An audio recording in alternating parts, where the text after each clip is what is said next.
All right, awesome. We are back with Coach Allie. So excited to do this interview with you. I'm just going to give a little preview on Allie. Actually, I guess, no, I will. I will. One second.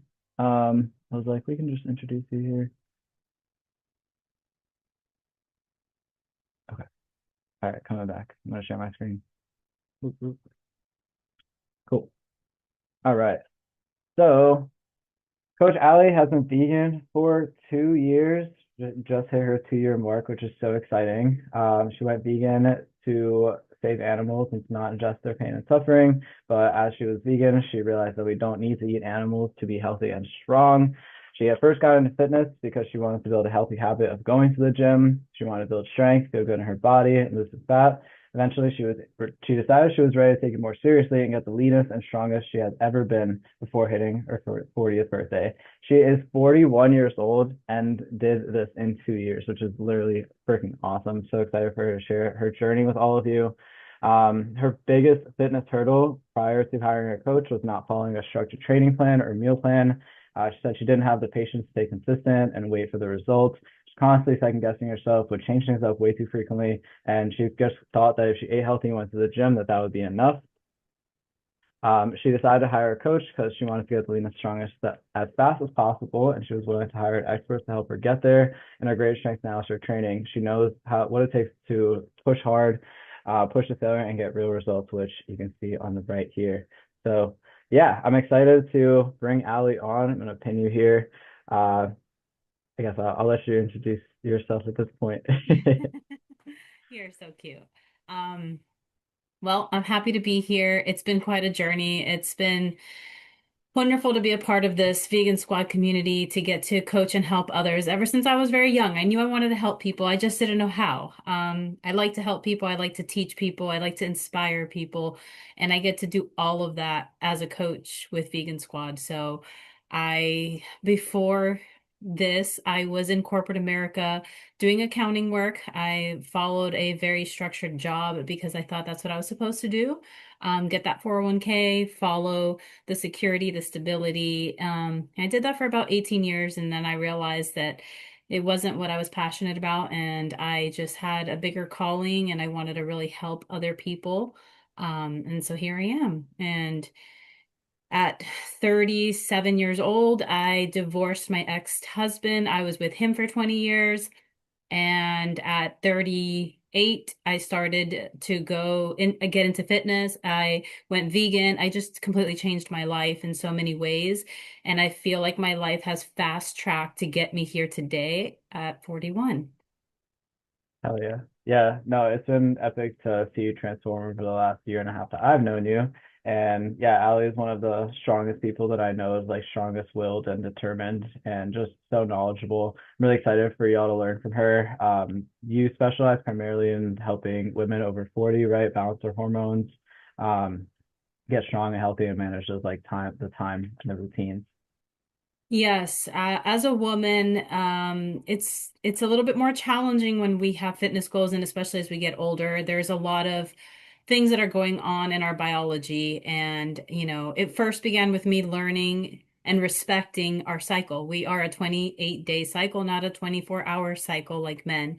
And society has been very conditioned to a lot of our research and clinical studies, and a lot of the systems we've created are for that 24-hour cycle that a man, you know, it goes by. So it doesn't really align with a woman's cycle. So I always felt like I was struggling to keep up. I was struggling to keep up. I was struggling to have the energy. I felt good sometimes. I felt really fatigued and low other times, and I just didn't understand why I couldn't keep up with other men. So I would kind of berate myself and make myself feel like I wasn't good enough, or I wasn't hardworking enough, or I wasn't productive enough. And I just pushed myself really hard for a long time, until I would burn out, until I'd get migraines, until I'd have terrible periods, until I'd be depressed. And I just couldn't understand. I always thought there was something wrong with me. And really, it was just that I didn't understand my body. I didn't understand that I wasn't meant to function in the same way a man functions. And I didn't respect that and I didn't give myself that grace. And so I love to help women come back to this truth and this knowledge that there's nothing wrong with them. They're not broken. They're just a different species. We're just different. We have a different biological system. And we just have to learn. That's why I love to educate people, because once you educate yourself and you have that wisdom and that knowledge, you can work with your body instead of against it. And so I studied a lot about, the 28-day cycle and what that means. So there's the follicular phase, there's the ovulation phase, there's the luteal phase, there's the menstrual cycle phase. And so in every phase, our hormones are moving in different patterns. In the follicular phase, that's usually when we're feeling our best and our estrogen and our progesterone are higher and we have more energy. Ovulation, we're feeling more creative, extroverted, we're social, we're going out, we're enjoying life, and everything feels easier for us. And then the luteal phase hits and our estrogen and our progesterone start to drop and our hormones are dropping and our energy levels are dropping. And actually our metabolism, once we get into our menstrual cycle, increases, so we get a little bit more hungry. And so we're lower energy, but then we're hungrier. And so then if you're on a fitness journey, like, oh no, like I have to move my body if I'm going to eat more. And so then we're constantly just going against what the wisdom of our body teaches us. And so the more that I learned about the cycles, the more I learned how to support myself through the 28-day cycle and what foods are going to nourish my body, what is going to keep my hormones in balance. I spent many, many, many years, and this is why I like to help women, especially younger women, if I can, because I want them to know, like, you can start as early as 18, 19, 20 years old. Don't just hate the fact that you're a woman and you have to deal with a period. No, instead, learn your body and support it, because you can support yourself, you can nourish yourself, and then you can actually have a cycle that is not like terrible, where you're not bedridden, where you're not feeling like you can't keep up with the world. Obviously, you're not going to be as driven or productive or extroverted every single day, and that's okay. But yeah, we just have to learn how to respect our bodies and our cycle and know how to work with it. And so I do like to help women understand that. I feel like I got that. So I was saying, like, when I was younger, I dealt with a lot of migraines. I had a lot of ovarian cyst. I was anemic, had a lot of fatigue, and my blood sugar was low a lot of the times. And so I had a bad relationship with food, which I didn't even realize until probably the last 5 years of my life. I guess since I was never really overweight, I just thought that I don't know. I didn't really think about food. Like, I didn't think about my relationship with food, because I grew up in a culture and a society where health was based on your weight. That's all that mattered. People looked at me, they're like, you're young, you're skinny, you're healthy.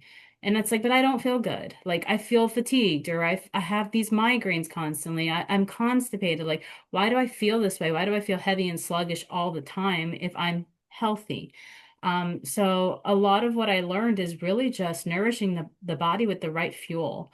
Eating every 3 to 4 hours and balancing our blood sugar, eating enough healthy fats so we support our hormone cycle, learning to honor and respect the different cycles of our body throughout the month. So not pushing ourselves to that point of burnout, um, managing our stress levels so that our cortisol is not through the roof constantly, and that's just going to affect all our other hormones.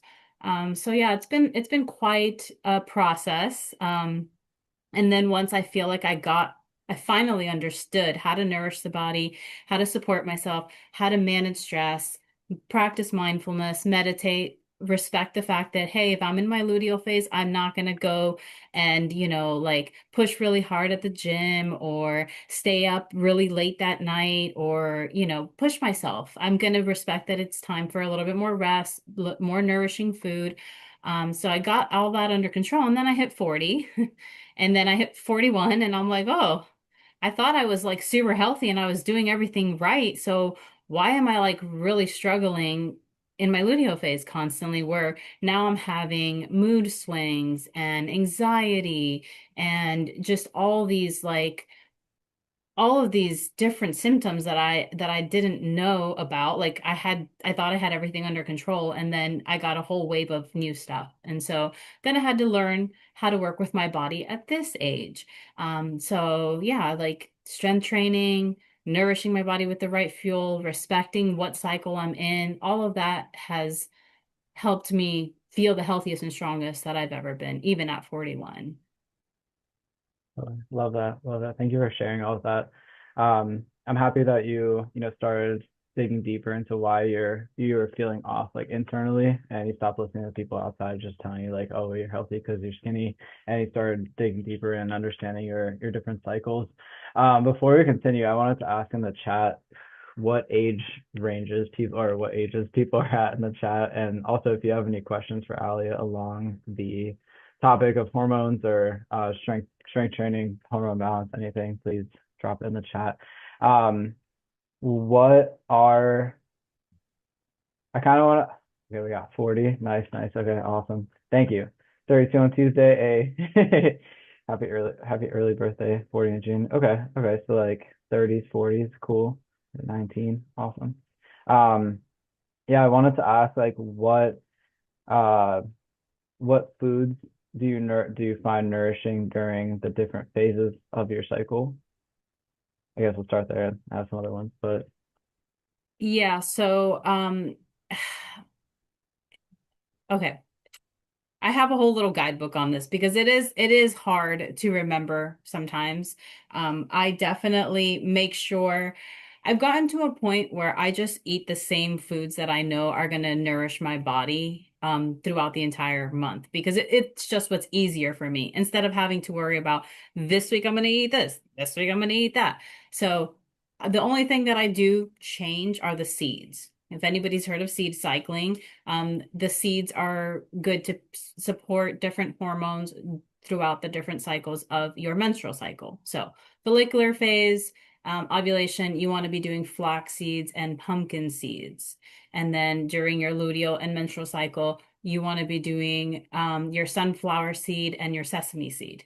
So, that is something that I do cycle out. But, like when estrogen is higher, and that's usually at the beginning of the month, you want to eat, or like the middle, not the beginning, right in the middle, you want to eat cruciferous vegetables because that's going to help reduce estrogen in the body. So if you're having high estrogen and you need some support, you want to eat foods that are going to help support the liver. So that's your cruciferous vegetables.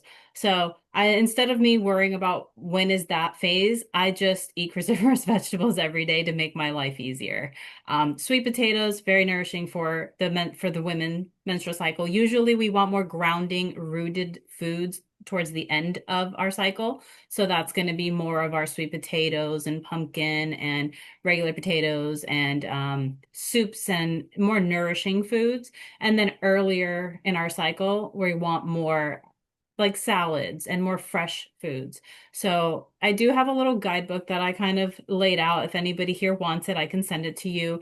And I kind of just go through each cycle, what foods are going to support you, and then also what exercises. Because obviously we don't want to be hitting PRs during our luteal phase or even our menstrual phase. So that's when I'm not going to say I don't go to the gym because I still go to the gym no matter what phase I'm in. But it's crazy how in tune I am with my body now that I don't even have to look at the calendar to see what phase I'm in. I can feel it. So as soon as I go hit the gym in my luteal phase, I will definitely be like normally I could do a certain weight and I'm like struggling and I'm like, gosh, why am I struggling to hit this weight or this number that I normally hit? And then I'll go look at the calendar and I'm like, oh, I'm in my luteal phase. This makes so much sense. And so then I just give myself grace and I don't push so hard. So yeah, it's a lot of just working with the body instead of against it. But life is complicated and we don't sometimes it's too hard for us to plan out our meals to every phase of the cycle. So what I do to keep myself the easiest version for me is I use the same nourishing foods all month long.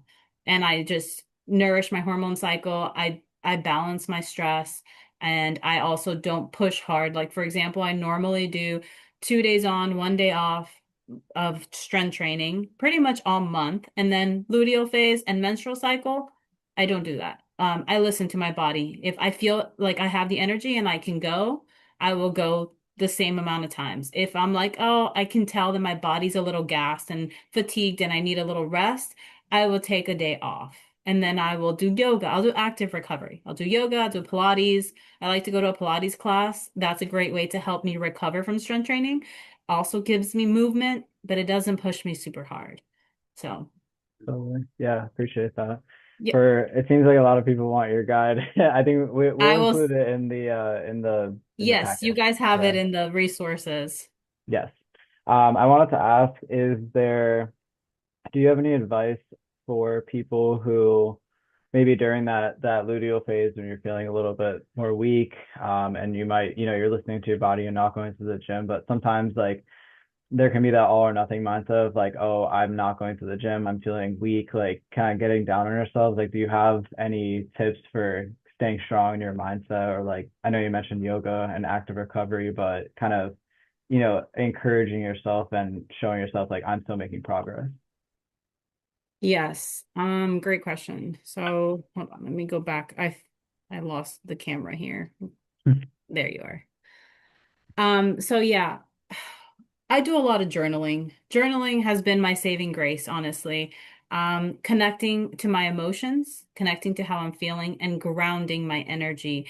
I've noticed that ever since I was very young, I lived in a very ungrounded household, and I tend to allow my environment or the world to sweep me up in chaos sometimes. And if I'm go, go, go, and I'm busy and I'm trying to keep up with everything and I don't stop and ground, that's usually when it'll be like I'll end up burnout. I'll end up angry. I'll end up snapping at somebody. I'll end up not listening to my body. Like I won't listen to the cues because I'm just in autopilot. So the trick is practice mindfulness and practice grounding. If you can get 5 minutes a day, I always say 5 minutes because we all have 5 minutes. Get 5 minutes a day, wherever it fits for you. First 5 minutes of the morning, maybe when I worked with John a little bit, trying to help him get a little more grounded. For him, it was easiest to do it in like after he did his cardio session in the morning and he did a little bit of work. And then he'd have a timer like around 10:30, 11 o'clock. And that was like a 5 minute break. And that's a reset. I did this when I worked in my corporate job, my lunch break. Instead of I would eat or whatever, but what was most important, I would leave the environment that I was in. I'd go sit next to a tree and I'd sit my butt on the earth and I would ground my energy and I would breathe and I would just bring myself back to my body because we are a lot of the times in our head running around trying to keep up with everything going on and then we don't listen. And so when you take that time to sit down to ground and to breathe and then you can start to feel like what do I feel in my body? Am I feeling tension? Am I feeling tightness? Am I like holding my breath? Do I have pain somewhere? Is my body telling me something? Sometimes the body sends signals and we don't listen. We bypass it and we drink coffee and we have to run out the door and we push at the gym. So taking that time to listen, to stop and listen, and then you'll know like what is it that your body needs, and then trust that. So sometimes I would get like, my body needs no gym today. My body's like, I sat down with myself, I was breathing, and it's like, it needs rest. And I'm like, but I don't want to rest because I want to stick to the plan because I know that if I don't stick to the plan, then I was afraid of failing. I was afraid if I didn't go to the gym today, then I'm not going to go to the gym tomorrow. And then I'm going to fall into this spiral of not showing up for my goals. And so I just had to keep working on that mindset. Like, no, you're allowed a day off.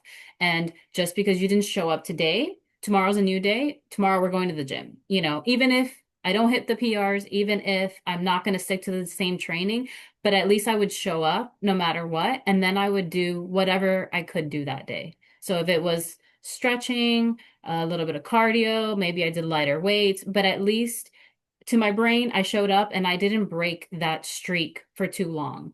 So it's just learning give yourself grace and to change and be okay with changing the routine sometimes. And you know what? The more you show up for yourself, the more you're going to build that confidence and you're going to trust yourself to not give up on you. And so I think I've built that now because I don't give up on myself anymore like I used to. I used to be like, oh, well, I missed 2 days. I might as well not go the rest of the week. Or I'm too tired and I don't have time for this. And I have to clean my house and I have more bigger, important things to do than go to the gym and get a workout in. And so, like, I'm not that person anymore. I worked really hard to stick to my goals and to keep showing up. There was a time where my mantra was just show up. I don't know what you're going to do when you're there, but just show up. And when I started teaching yoga, because I was a yoga teacher and I was so nervous about teaching yoga and being in front of people and not knowing if how many people were going to come to a class that day and all this anxiety would come to me, that was what was in my head. Just show up. Just show up. And every time you show up, you're building that muscle in your brain, that resilience that you're going to show up no matter how you're feeling in that moment. And yes, maybe your body's not ready to push as hard. You still showed up, but you don't have to push as hard. But what I'm trying to say is keep showing up for yourself. Keep building that self-trust where you know that you're not going to give up on yourself. And that's how we build that confidence and self-trust. Love that. Yeah, thank you. That was awesome. Thank you. Yeah, I love how came back to meditation and journaling and taking that time for yourself and connecting with yourself again and giving yourself that grace. I like the practical tool that you gave to people in the corporate world of, taking a actual break during your lunch break and having that time to ground. I think one of the most powerful things we can do is just to put our hand over our hearts and feel it and feel like that connection with ourselves and just take couple of deep breaths, just reground. A tool, a little bit of a tangent, but a tool that I learned is to like have your feet on the ground and imagine like a light beam to the center of the earth from your feet. It's such a grounding practice that just allows you to like, you can almost envision and feel that stress and that tension like going down the light and being absorbed by the center of the earth while also like keeping your heart over your hand over your heart. So yeah, I love that you brought that up too with the meditation and journaling. Just the self-reflection is so crucial, I think. I'm happy it's obviously helped you. It's definitely helped me a lot too. And yeah, if you miss a workout like or I feel like you said two things. Like if you miss a workout, be okay with yourself taking that day off if you're really feeling like your body just needs that rest. I think sometimes like we need to take some time off to just recharge and get our energy levels back and probably come the next day and be even stronger or, just feel more energized.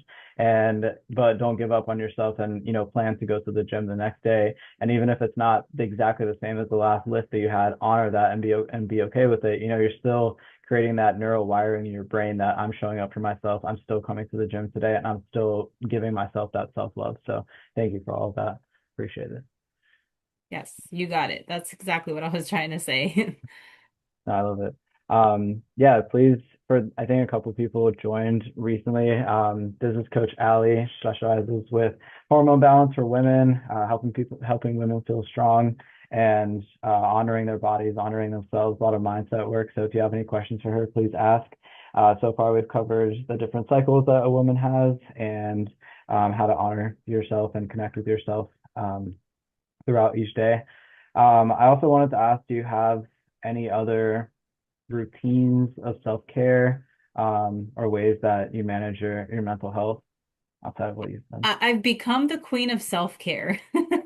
And that's because the first half of my life, I had no self-care and I burned myself out constantly and was so ungrounded and chaotic. So now it's like I know that I need self-care for my mental health and the people around me they love me more when I have that time to myself.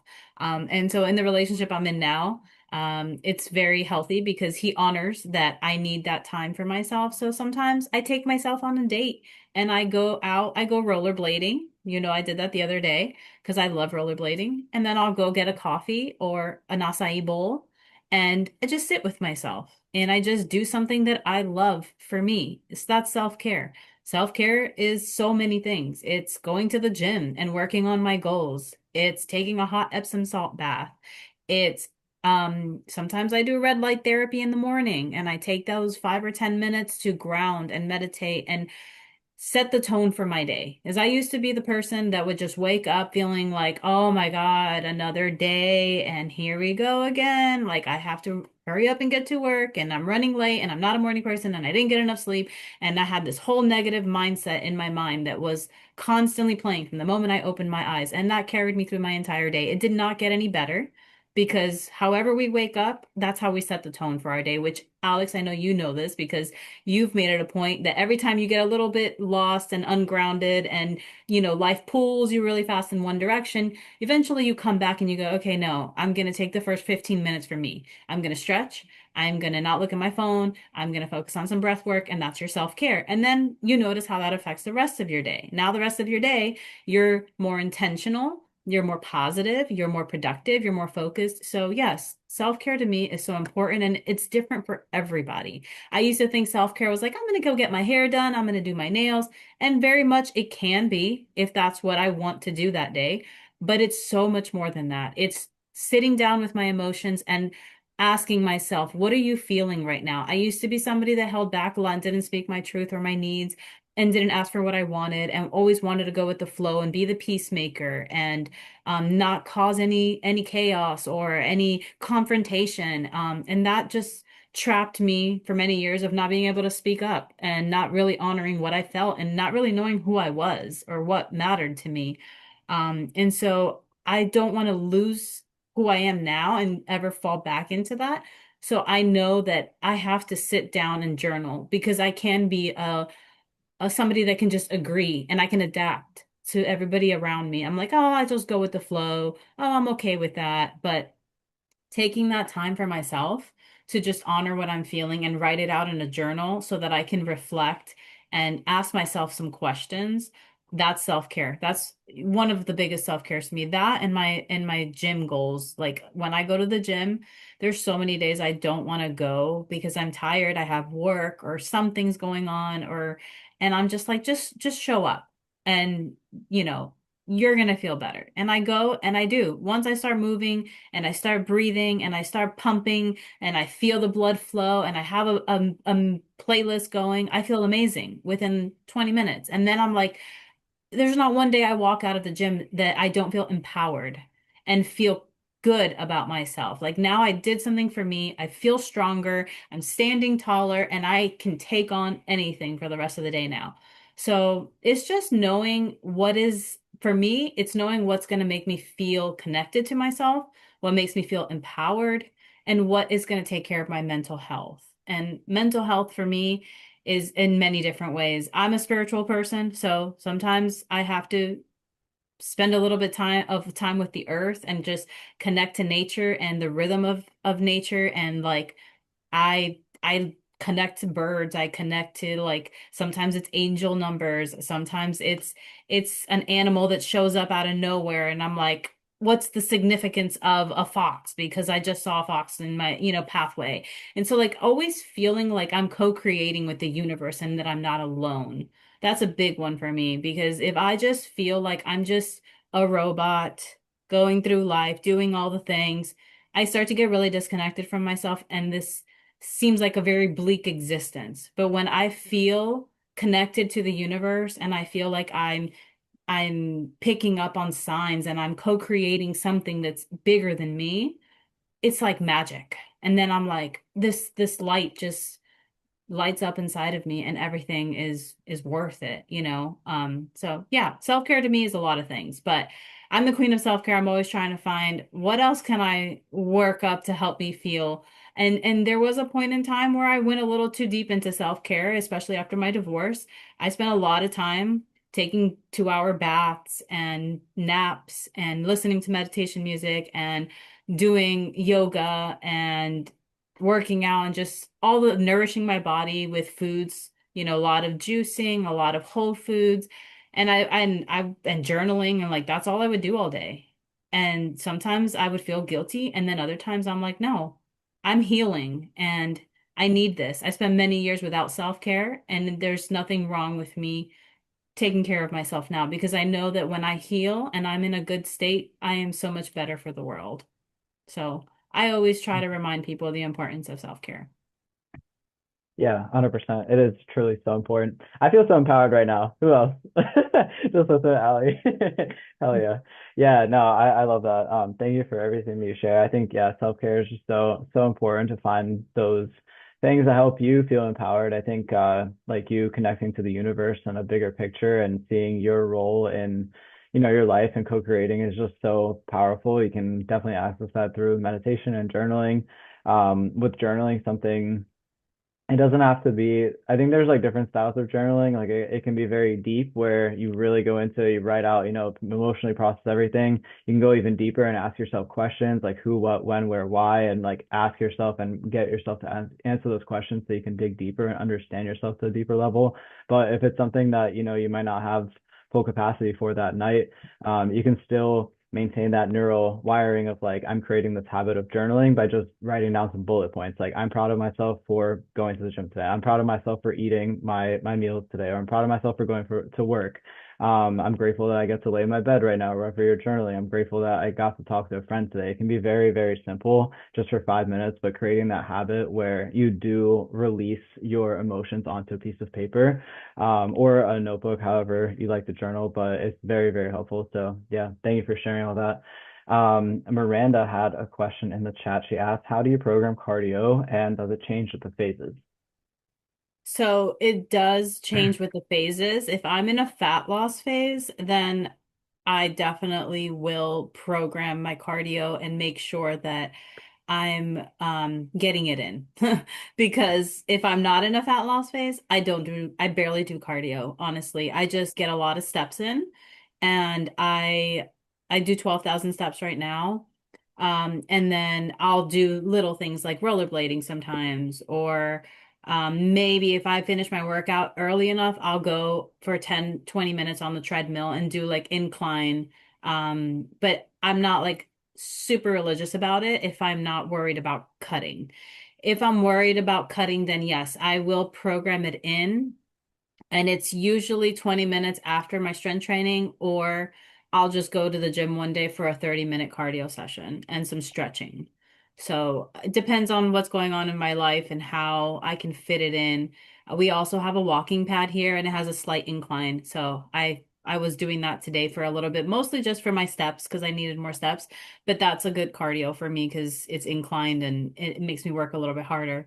But yeah, it's not something that I love. I am not the person, I don't want to stand there and just walk on the treadmill. I want to go outside and be connected with nature. I will walk all day outside, but I do not like to be on a treadmill or a Stairmaster or elliptical. What does help me is I listen to a lot of podcasts and audiobooks. So, that's the one thing that'll get me to stand there and do it. But I have to be really like in a phase where it matters to me, where I'm trying to lose some fat or something. Totally. Yeah. I know Ali's recently got into like short sprints, so that's been cool. And Yes. yeah. So thank you for bringing that up. Because I'm all about learning about women's health. And what I've learned is as we get older, we do not want to stress our body out for long periods of time. So high intensity training, we don't want to do that. It's not a big enough stress on the body to create um like how do you call it? Like to make the muscle create like I don't even know how to call it, but it's not high enough stress to create stress on the muscle to build muscle. Like a So tear. it's not going to create enough change. But a sprint, that's something that will create enough stress on the muscle. So box jumps or sprint training. And we want to do this just for about a couple minutes, like 2 or 3 minutes, maybe 5 minutes. You don't want to do this for a very long period of time. When I first started working out, I would go to the high intensity training classes and you know how that is. It's a circuit training. And so you're just constantly doing, your workouts from different training sessions. And you're working hard for pretty much the entire 20 minutes. You have 2 minutes on, 1 minute off, something like that. The problem with that is that your heart rate stays at a certain zone for too long, and that just creates stress on the body, especially for women. For men, it's differently. But for women, we want to like push ourselves hard enough to create a little bit of stress on the body and then lower it back down and let the heart completely come back to your resting heart rate. And once you're there, then you can push really hard again. And that's why I do sprint training. So I don't always do this, but yes, if I'm not in my luteal phase or my menstrual phase and I'm feeling strong, and I have the power, I will do that. I will go on a 45-minute walk, and during that walk, I will sprint for like 45 seconds and then I'll walk. And I'll just monitor my heart rate. So I'll push hard and then I'll let my heart rate come back down. Okay. Yeah, so informative. You've inspired me to start doing it too. I think Miranda was also asking like with the cardio, like does doing maybe she meant like did you mean the phases of your cycle, like when to do cardio in relation to the phases of Oh. your cycle? Um, so it depends on the cardio. Um, if you are, as long as your heart rate's not like zone two consistently for 30 minutes, you know what I mean? Like if you're it depends on what you consider cardio. For some people, if they're if you're doing like the incline treadmill at 12 and you're just on there for 30 minutes, I would say you do not want to be doing that in your luteal phase or your menstrual phase because you're creating a lot of stress on the body. So, if your heart rate is not going super high, and you're just keeping it more moderate, it's okay to do cardio whenever. If you're gonna push harder like that, you want to be doing that on your follicular and ovulation phase. So the luteal phase and the menstrual phase, that's when you don't want to push too hard for cardio. Awesome, awesome, cool. Thank you. Um, Please drop your other questions in the chat. I wanted to kind of pivot a little bit away from hormones, more towards like self-care and time management. I know Ali raised two kids for many years and was in a marriage and was also working a corporate job. So I feel like pretty similar to like a lot of adults who are in the corporate world raising kids. So I wanted to ask, do you have any advice on time management and prioritizing yourself while you're raising a family? I didn't do it. That's the truth. I did not do it because I self-sacrificed and I thought my family was more important than me. And I thought it was selfish to work out. I thought it was selfish to go to the gym or leave the family so that I can take care of myself because I cooked all the dinners and I helped with homework and so pretty much the only time that I worked out was at home, if I did anything, and it was usually a yoga video in the morning or at night. Eventually, I did buy myself a Pilates reformer because I really love Pilates. So I would just hop on my Pilates machine and do a quick workout in there. But what I teach women now, all people, not just women, we have to take care of ourselves. It is important to take care of ourselves, our mental health, our physical health and our emotional health. And those in your family that love and support you, they're going to encourage you to do that. I did not have a good support system. But a good support system, what that looks like is like, hey, let's go to the gym together.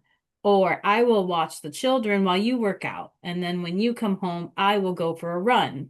So you want to create a system with your partner, your life partner, whatever it is, where you can both take care of your mental, physical, and emotional health. That's a healthy environment. And women should not feel guilty for taking care of themselves because I still deal with that. I still have a lot of moms who feel guilty for taking that time for themselves, or even younger women who live on their own and they're like, I have a hard time working out at home because I look around and there's a lot to do and I'm being selfish and working out. And I used to be that person. I would work out and I'd look around like, oh my gosh, I have to clean this. I have to wash these clothes. I have to go grocery shopping. This person's about to be home and they're going to need help with this. And so I used to do that to myself. So some of it is self-imposed and some of it is from somebody else that's not being supportive of you.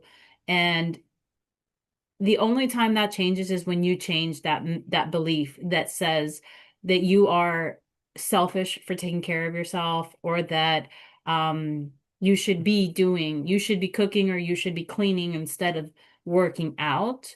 So the only thing that I remind everybody is you are worth 30 minutes of a workout. You are worth a 1 hour session at the gym. You are worth that. And those that love you and support you are going to know that you are worth it. And if they have a hard time, it's usually because they don't do that for themselves. So usually you doing it for yourself is going to encourage the other people around you to start taking better care of themselves as well.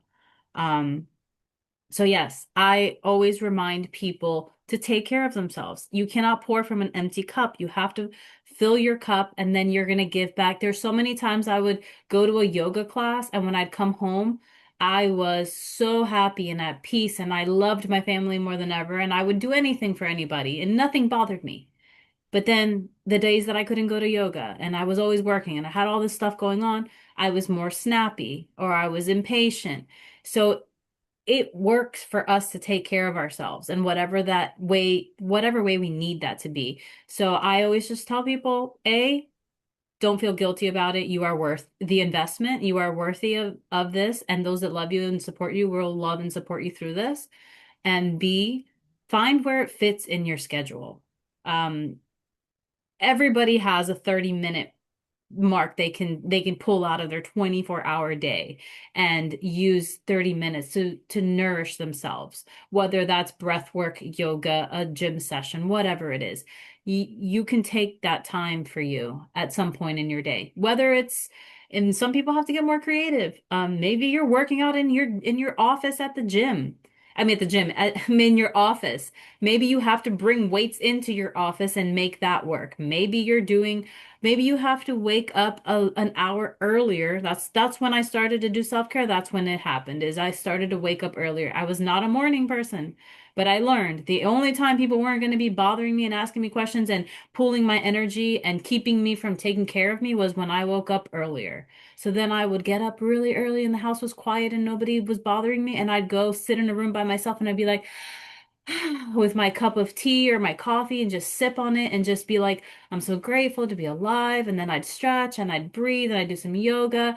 And then eventually when everybody gets up, I'm like total zen and I'm happy because I took care of myself.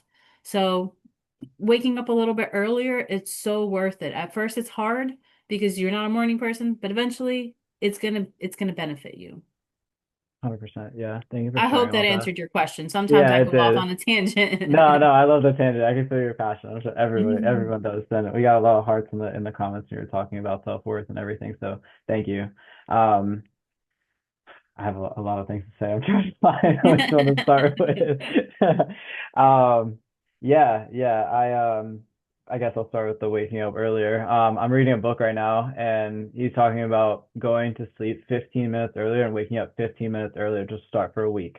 It doesn't have to be something crazy. Like you don't have to start waking up an hour earlier immediately, just doing like 10, 15 minutes earlier for a week, then bumping it up to 30 minutes and just slowly just creating that habit.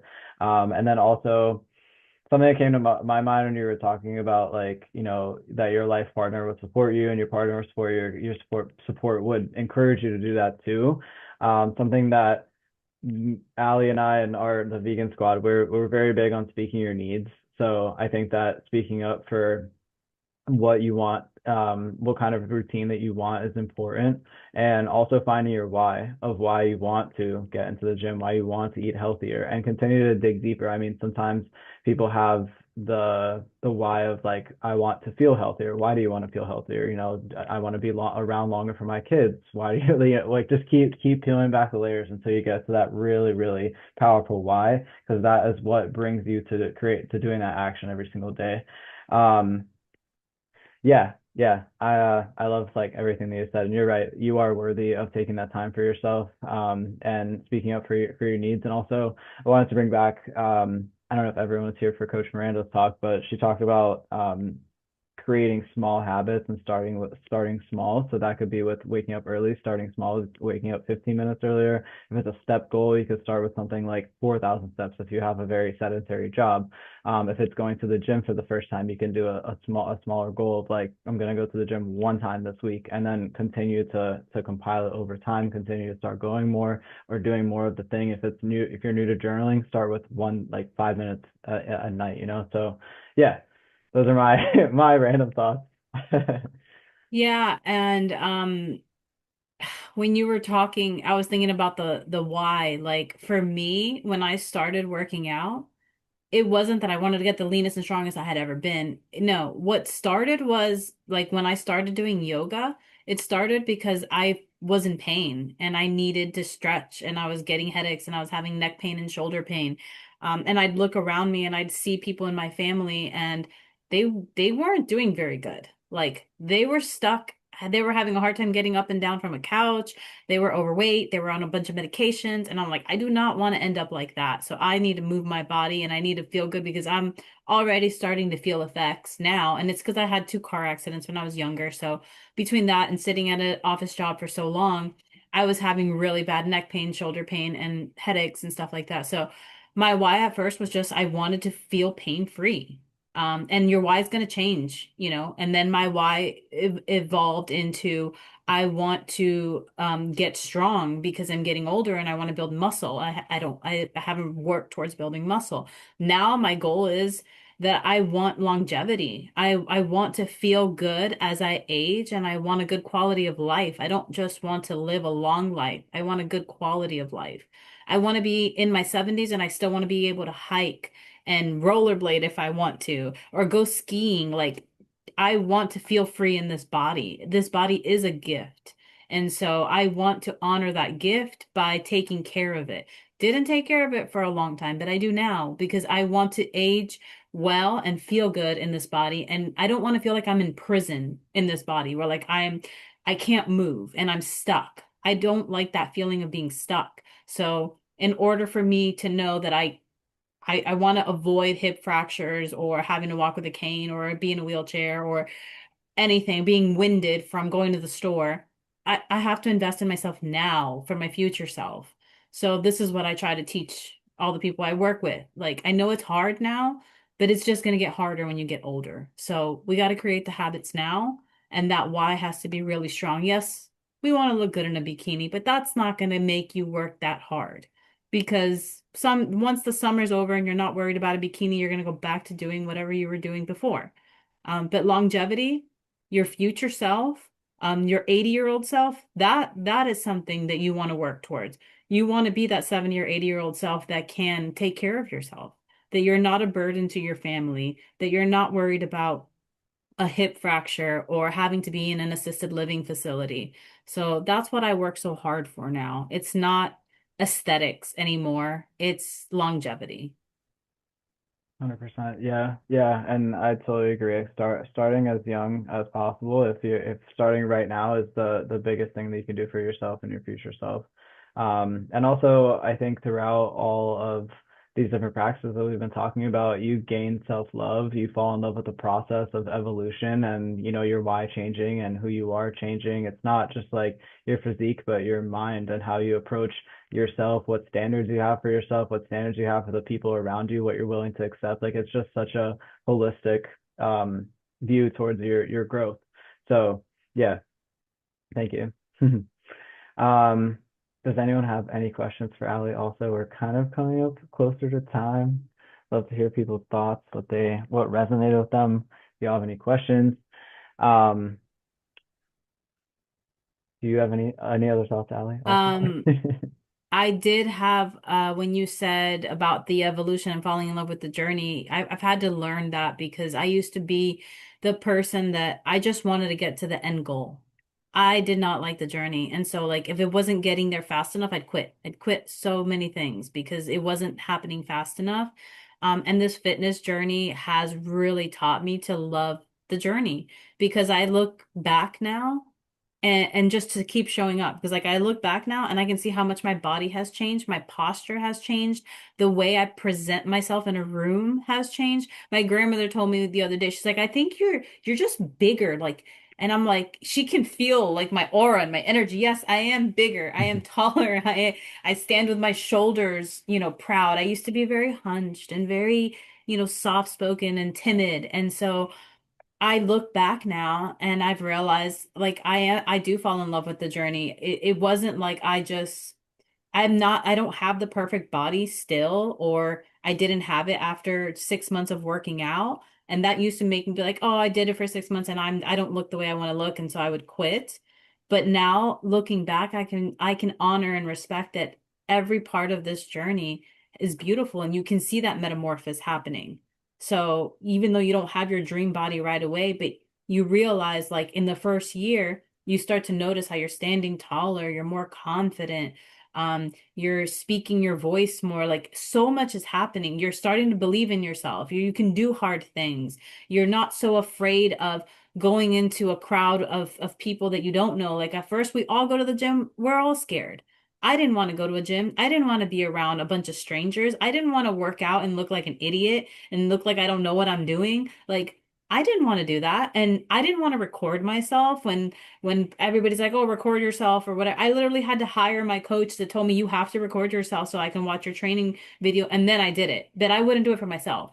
And so it's just looking back and realizing how much I've grown and that's why the journey is beautiful because it's not about the end goal. It's who you are becoming through the process. Totally. Yeah, yeah, very well said. Another way, when you were talking about that, kind of made me think of progress photos. That's more for the physical growth. Like progress photos are great from where you start to where you end up, or as you continue becoming, you get to reflect on those periods of your life. But also another great way of tracking your progress is journaling. I know we talked Yeah. about journaling a few times, but date your journal entries. Like you can it doesn't even have to be about like your emotions necessarily, like it can be, but it can just be about like where you're at in your life at that point. And it's really cool to look back at past prompts that you've written and just see like reminisce to those moments in your life and see how much you've evolved and changed in however that period of time was.